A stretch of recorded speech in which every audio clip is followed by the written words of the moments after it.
वर्ष 2024 चुनावी साल होने वाला है। पूरे विश्व पटल पर हम बात करेंगे, करीब 400 करोड़ वोटर वोट डालेंगे और 64 देशों में चुनाव होने वाला है, जिसमें यूक्रेन, रशिया, पाकिस्तान, भारत से लेकर के 64 देशों में चुनाव होने वाला है।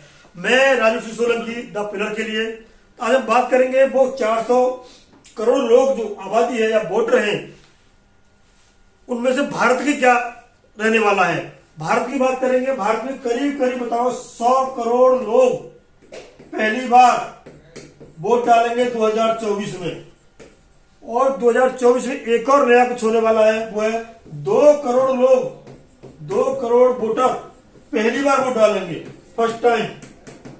जो 18-19 साल के होंगे पहली बार वोट डालेंगे, 2 करोड़ संख्या होगी। तो 2024 बहुत ही महत्वपूर्ण होने वाला है वोटर्स के लिए भी और लोकतंत्र के लिए भी। 64 देशों में चुनाव होने वाला है, अमेरिका में भी होने वाला है। जी हाँ, तो लोकतंत्र के जितने बड़े देश है, करीब करीब 60% जीडीपी जिन देशों की है, उन सब देशों में करीब करीब 60%, बहुत बड़ा आंकड़ा होता है ये, उन देशों में 2024 में चुनाव होने वाला है। अब भारत में आते हैं दोबारा लौट के, तो भारत में 100 करोड़ मतदाता पहली बार वोट करेंगे। साथ ही बता 243 सीटों पर 272 चाहिए पूर्ण बहुमत के लिए, और 543 सीटों पर पहली बार, लास्ट में सॉरी अंतिम चुनाव होने वाला है। अंतिम, क्योंकि 543 सीटों के 2024 चुनाव होगा, उसके बाद जो चुनाव होगा 2029 में, 2024 में, और 2029 में चुनाव होगा वो 888 सीटों पर चुनाव होगा, 888 सीटों पर चुनाव होगा 2029 में होगा। तो ये 543 सीटों का अंतिम चुनाव है 2024, बहुत महत्वपूर्ण है। एक और बात बता दूं आपको मैं, 33% महिला आरक्षण के बिना भी 2024 चुनाव होगा, उसके बाद अगले चुनाव में 33% महिला आरक्षण भी लागू हो जाएगा। 2024 कितने मायनों में कितनी बातें लोकतंत्र के लिए मायने रखता है, संविधान के लिए मायने रखता है। और आपको पता होगी 2024 में से 23 में उद्घाटन हो चुका है नई पार्लियामेंट का, 2024 में उसी तरह से चलेगी 543 लोकसभा सांसदों के साथ में, लेकिन अगली बार होगी 888 के आसपास सांसद होंगे लोकसभा में, नई पार्लियामेंट में 2024 में। ये कुछ बहुत बात की हम साथ ही बात करेंगे, और कौन कौन से वो मुद्दे रहने वाले हैं 2024 में, चाहे वो एनडीए गठबंधन हो, एनडीए जो बीजेपी के साथ है, जो बीजेपी प्लस बोलते हैं, तो इंडिया, आपको पता होगी इंडी बोलते हैं कुछ लोग, कांग्रेस प्लस गठबंधन है। सबसे बड़ा मुद्दा रहने वाला भाजपा का मोदी की गारंटी, ये बहुत बड़ा मुद्दा रहने वाला भाजपा का। फर्स्ट मुद्दा है मोदी की गारंटी। आपने देखा होगा 5 राज्यों में चुनाव हुआ, 3 बड़े राज्यों में, हिंदी पट्टी के राज्यों में बीजेपी ने सफलता प्राप्त की, और उसमें सबसे बड़ा मुद्दा निकल के आया, वो आया मोदी की गारंटी। बिना सीएम फेस के चुनाव लड़ा था, सीएम कौन होगा लास्ट मोमेंट तक किसी को पता नहीं चला। जो चाहा, बड़ा सामाजिक सोशल इंजीनियरिंग बोलते हैं, उसका उदाहरण भी दिया, चाहे सीएम बनाया हो, चाहे डिप्टी सीएम बनाया हो, चाहे मंत्रिमंडल बनाया हो, ओबीसी का पूरा ध्यान रखा गया है उसमें, तीनों हिंदी पट्टी राज्यों में। तो मोदी की गारंटी इनके लिए बहुत बड़ा मुद्दा है, एनडीए गठबंधन के लिए। नंबर 2, राम मंदिर। आपको पता हो घर घर अच्छत, यानी चावलों की पूजा के चावल पहुंचाए जा रहे हैं, डोर टू डोर कनेक्ट किया जा रहा है पूरे देश भर में राम मंदिर के नाम पर, जिससे कि चंदा दिया था उनको अच्छत पहुंचनी चाहिए, और जो ज्यादा चंदा दिया था राम मंदिर का मॉडल मिलना चाहिए। इस तरह की संरचना की है, संगठन लगे हुए हैं बहुत सारे बीजेपी के और संघ के, जो कि हर घर तक इस मुद्दे को पहुंचा सके। तीसरा है राष्ट्रवाद। राष्ट्रवाद बीजेपी और एनडीए के लिए बहुत बड़ा मुद्दा है। राष्ट्रवाद, वो चाहते हैं कि ऐसा कोई भी व्यक्ति नहीं है जिसे राष्ट्र से जोड़ा जाए, ऐसा कोई मुद्दा नहीं है, ऐसा कोई शब्द नहीं है, ऐसा कोई वाक्य नहीं है, ऐसा कोई संदेश नहीं है। बीजेपी और खासतौर पर मोदी, अमित शाह, नड्डा, जिन्होंने अपने हर भाषण को राष्ट्रवाद से नहीं जोड़ा।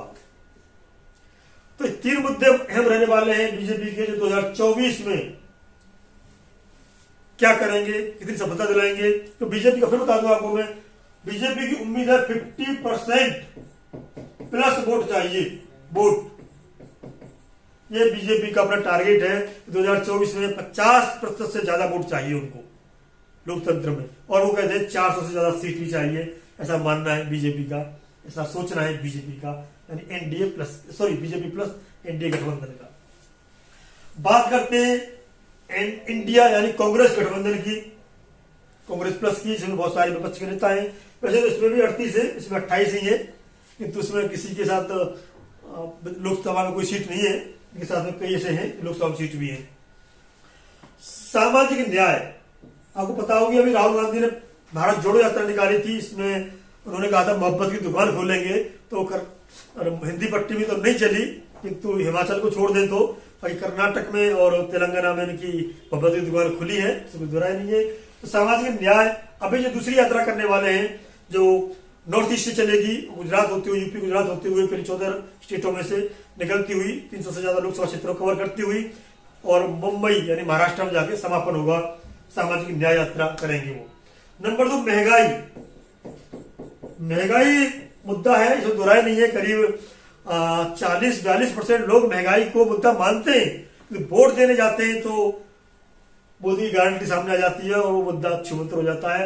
ये इनके लिए परेशानी है इंडिया गठबंधन के लिए। महंगाई मानते हैं, दोहराया नहीं है, वो बात करते हैं महंगाई पे, लेकिन मोदी की गारंटी के सामने, क्योंकि कई स्कीम ऐसी चला रखी है, बात करके आगे, डायरेक्ट ट्रांसफर, किसान सम्मान निधि, लाडली बहना निधि, इस तरह कई निधि जो किसान के, गरीब के डायरेक्ट खाते में जाती है, या अनाज मिलता है उनको, भरपेट राशन मिलता है उनको, तो वो ऐसी स्कीम है जिससे डायरेक्ट आदमी महंगाई भूल जाता है, तो गारंटी पा जाता है, तो वोट इधर चला जाता है। तीसरा है इनका खतरे में लोकतंत्र। वो कहते हैं कि अगर मोदी या बीजेपी सरकार तीसरी बार आ गई तो लोकतंत्र खतरे में हो जाएगा, चुनाव होंगे ही नहीं और संविधान खतरे में पड़ जाएगा। सब बार बार कहते हैं विपक्षी गठबंधन वाले। तो कितनी इनकी बात जनता सुनेगी, कितनी इनकी जनता सुनेगी, 2024 में जब मई के आसपास चुनाव का रिजल्ट आएगा तभी पता चलेगा। लेकिन फिलहाल दोनों की गारंटी, दोनों के चुनाव अभियान, दोनों के मुद्दे सामने आ चुके हैं। कितने प्रतिशत वोट मिलेगा ये रिजल्ट आने में पता चलेगा। तीसरा जो मामला है, 24 में एक नया और कुछ होने वाला है, वो है कि आपको पता होगा पहले महिलाएं वोट कम करती थी। हम बात करते हैं 1962 की, तो 17% वोट कम डालती थी महिला पुरुषों की अपेक्षा। 1962 की बात करते हैं हम, 17% का अंतर था महिला और पुरुषों के वोट डालने में। बात 2019 की करते हैं तो ये परसेंट 0.11, जैसे 0.11 नहीं कहना चाहिए, 0.11% रह गया। अब बात आती 2024 की, तो ये बता दो 2024 में महिला वोट करने में प्लस है पुरुषों से। अभी 5 राज्यों में कई स्थान ऐसे हैं जहां महिलाओं ने वोट ज्यादा डाले हैं, चाहे वो कोई भी स्कीम रही हो, उसके स्कीम के तहत आए हो, उनका लाभ मिला हो, या उनकी बात समझी हो, या मोदी गारंटी हो, या राहुल गांधी की मोहब्बत की दुकान हो, ये तो नहीं कहेंगे हम, लेकिन पुरुषों से ज्यादा 2024 में महिलाएं वोट करेंगी, ये संभावना है। ये पहली बार रिकॉर्ड टूटेगा 2024 में। और 2024 में महिला आरक्षण भी नहीं लागू होने वाला है, किंतु ये बताया गया है अगले चुनाव में, जब लोकसभा चुनाव होंगे तो वही महिलाओं को आशाएं, उम्मीदें हैं।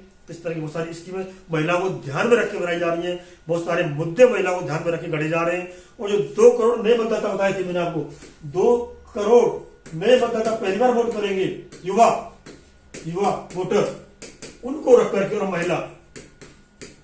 महिला वोटर, 2 को रख करके दोनों पार्टियां अपना चुनाव अभियान में उतरेंगे 2024 में।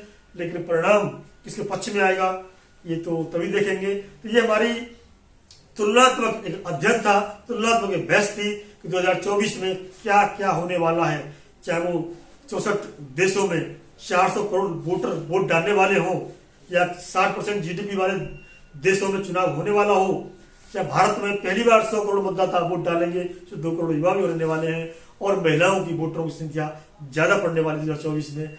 इस तरह से बहुत कुछ बदलेगा 2024 में। बने रहेंगे अपने के साथ। जय हिंद, जय भारत।